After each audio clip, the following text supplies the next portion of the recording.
Hi there, Spanish Grammar Guy here on Focus 15 Spanish to help you with your Spanish grammar. Now, today, what I want to look at is the use of negatives in the Spanish language. Essential, obviously, for expressing denial, negation, or contradiction. So in Spanish, to negate a verb, make negative a verb, we simply place the word no in front of it. For example, no quiero comer. I don't want to eat. So here, of course, no negates the verb quiero, want. I don't want. But what if the sentence contains an object like lo or la, meaning it or him or her? In this case, the negative no comes before the object like this. No lo tengo. I don't have it. And if you want to ask a negative question, again, the no comes at the beginning of the sentence. For example, we can ask someone this question, ¿Te vas a ir? Are you going to go? But if we want to say, aren't you going to go?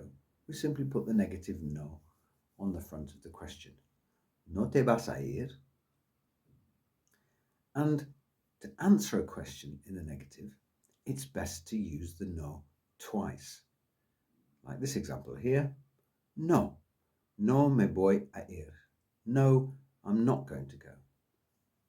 So, what if someone asks you a simple question, such as, ¿Te conoces a Juan? Do you know Juan? And you want to answer in the negative. You would say, for example, no conozco a Juan, or no lo conozco. No, I don't know him. So obviously, no is the most common negative word, and it's often used to ask someone to respond after a simple statement. For example, you could say to someone, ¿Te gustan los calamares? No. You like squid, don't you? So this use of no as a question on its own is asking for a response, yes or no. And these negative constructions are used the same across all the different tenses. So you could, for example, say in the preterite past tense, no hicieron los deberes. They didn't do the homework. Note again that the no comes before the verb. Or for example, in the future tense, no perderé el tren. I won't miss the train. So this is the basic use of no for the negative in Spanish, but there are other negative phrases. I'll just go through a few examples of these. For example, no longer, ya no. For example, ya no como carne. I no longer eat meat. Or if you want to say nobody, you want to say that there is nobody here, you would say no hay nadie.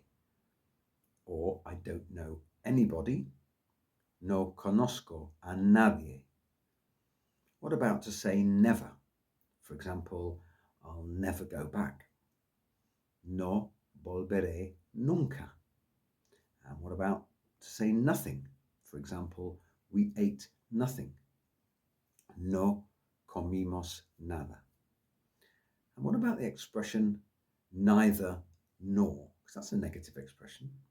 For example, they didn't go to Chile nor to Uruguay. You would say no fueron ni a Chile ni a Uruguay. So there are lots of ways to create negation in Spanish as there are in English. So look out for videos covering each of these in more detail. But for now, just remember that the basic way to create the negative is to simply put no before the verb. That's it for now. Please subscribe to Focus 15 with the Spanish Grammar Guy for more Spanish grammar tips. Thanks for watching. See you soon.